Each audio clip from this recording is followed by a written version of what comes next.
ഈ ഒരു സങ്കല്പം, ആ സങ്കല്പത്തെയാണ് ഇബ്നു അറബിയെ പോലുള്ളവർ അൽ ഇൻസാനുൽ കാമിൽ എന്ന തരത്തിൽ വികസിപ്പിച്ച അവരുടെ സിദ്ധാന്തങ്ങളിൽ നമ്മൾക്ക് മുന്നിൽ അവതരിപ്പിച്ചു തരുന്നത്.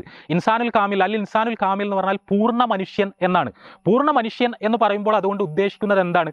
മനുഷ്യർ എന്ന് പറയുമ്പോൾ അവരുടെ കൂട്ടത്തിൽ പെർഫെക്റ്റ് ആയ ചില ആൾക്കാരുണ്ടാവും. അവരെല്ലാ അർത്ഥത്തിലും പെർഫെക്റ്റ് ആയിരിക്കും. ആ പെർഫെക്റ്റ് ആയ മനുഷ്യരെയാണ് അള്ളാഹു അവതരിക്കുവാൻ വേണ്ടി തെരഞ്ഞെടുക്കുക എന്നതാണ് സിദ്ധാന്തം.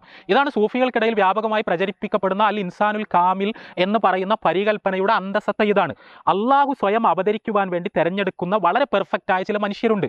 ആ മനുഷ്യർ ഓരോ കാലഘട്ടത്തിലും ഓരോരുത്തരുണ്ടാകും. അങ്ങനെ ഹല്ലാജിന്റെ കാലഘട്ടത്തിലുള്ള ഇൻസാനുൽ കാമിലായിരുന്നു മൻസൂർ അദ്ദേഹം എന്ന സിദ്ധാന്തമാണ് പിൽക്കാലത്ത് സൂഫികൾക്കിടയിൽ വ്യാപകമായി പ്രചരിപ്പിക്കപ്പെട്ടത്. ഇത് അദ്ദേഹം മാത്രമല്ല, ഓരോ കാലഘട്ടത്തിലും ഓരോരുത്തരാണ്.